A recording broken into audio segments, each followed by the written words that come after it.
peppers and melons. These are some of the primo plants that I've been waiting for this entire spring to get planted. And I took you guys on a little bit of a trip with me when I finally was able to start planting them. And I told you what my plan was.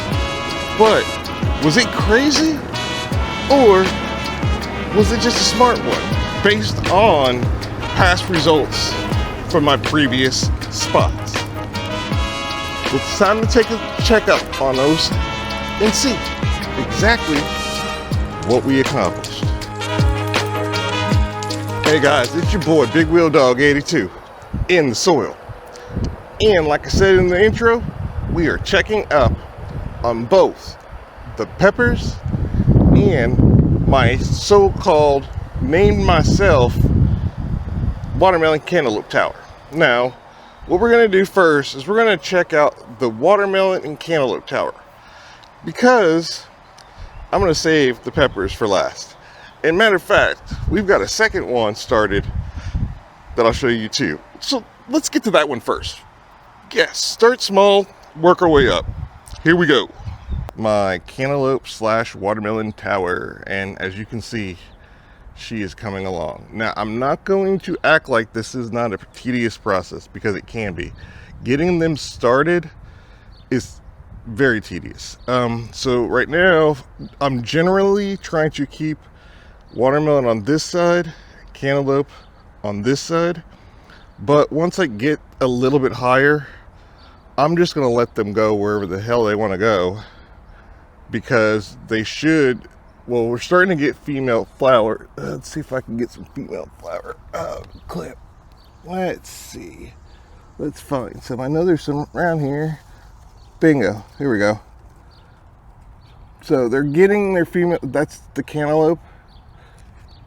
And let's see if I can show the watermelon. Well, we've had a couple of fruit females that have aborted. Oh, here we go. Here we go. See? So we're already getting female, and that's the aborted. They didn't get pollinated, so that's okay. So we're getting pretty good flowers on here. I just would like to get them set up first before, they go like totally nuts. But it's coming along. And again, another project I'm not mad about. And then we got these other watermelons over here. These are just sugar baby watermelons that we're going to be running up this trellis. Same principle as the tote, but we're just doing two. Wife said she wanted more watermelons, so I said, okay, I will plant more.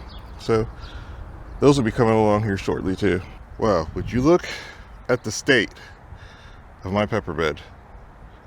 These started out just with those 5 plants, those little teeny plants that I put in there. And I told you guys, it might seem crazy, but I've done it before. This is what I'm talking about. I mean, there's the scale of the tote that they're in, and that's got to at least be twice, if not going on 3 times the height of my tote. And the best part, see, they're starting to lean over. And I'll show you guys why. I'll show you exactly why. It's because, look at that. These are the just sweets, and they are just absolutely loaded. And then even in the back here, this one, absolutely loaded. This tall one in the middle, it's only got a couple, but I think that's because it's a Cherokee purple and it just starts fruiting later. I mean, it's got one right there. I'm probably going to pull that center one off, if you can see it. Yeah, I'm probably going to pull that one off just to make it hurry up and abort it. That way it'll put more energy into all of these and getting those going. But I mean, the flowers are opening, so it's trying. And then this other, this is called the Early Sensation. And I mean, it's loaded with peppers too. I'm about ready to harvest some of these for green peppers, but it's supposed to be a yellow pepper. So I might wait, I don't know. We'll see. But yeah, so that's just working out great. And I can't be happier with it. I'll probably have to figure out how I'm going to trellis it higher but that's another problem for a different day, and today I'm just showing you guys. So guys, there you have it. That's the tower, that's the peppers, and I'm not even gonna, tip in my own hat, so to speak, but I'm more than satisfied with the development of those planting systems.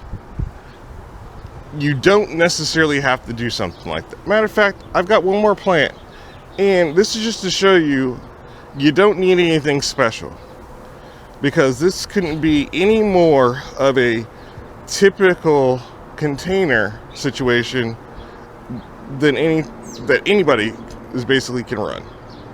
Check this out. Okay, we're on my back patio now, and here's my third wicking bed, and you see all the green beans. The green beans are looking nice and they're ready to start picking, but we're not here for that. This is my sixth pepper plant, and it is also an Italian sweet pepper, and all it is a fabric grow bag, one pepper, and a tomato cage just to hold it all in.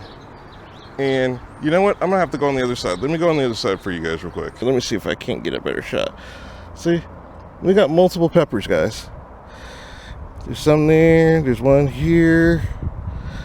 So you don't have to have a wicking bed in order to get peppers done, It's just the watering. Now, a little secret that I have learned is with these fabric bags, they grow or they dry out so bad sometimes, especially in high heat.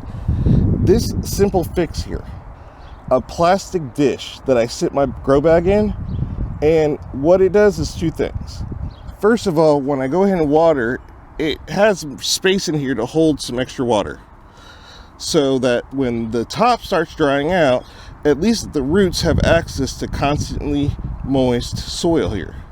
But the second thing it does is it blocks off the evaporation due to the plastic. Air is what's needed to wick off. It's sort of kind of like when you sweat, and when you step into a breeze, you feel that cooling sensation.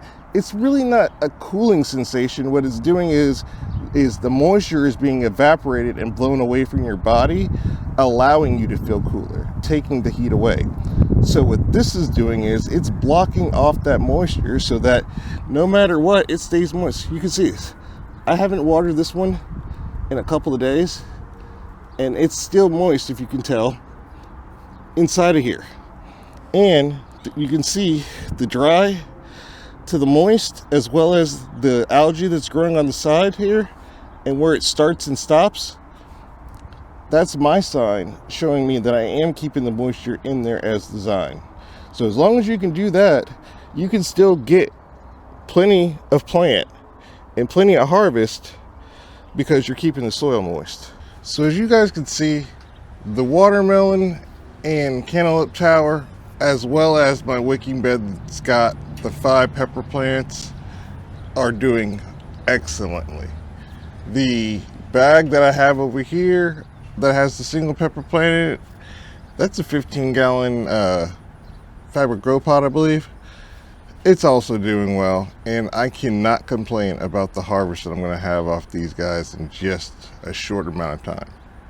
So if you have any questions about either the cantaloupe, watermelon tower, or how I take care of my pepper plants and make sure I can get an epic harvest off of them, let me know down in the comment section. If you enjoyed this video and you're not already a subscriber to my channel, please, I would appreciate it if you would go ahead and hit the subscribe button so you can catch up any of the videos that I put out, or catch up on the ones that I already have. If you guys are a new gardener and you're looking for somebody to help out, I'm always here, ready to do so, as well as if you know any gardeners that are dealing with physical ailments that sort of kind of are keeping them cooped up in the house with nothing to do, I wouldn't mind you pointing them straight here to this channel, because after all, it's a big part of why I started this channel in the first place.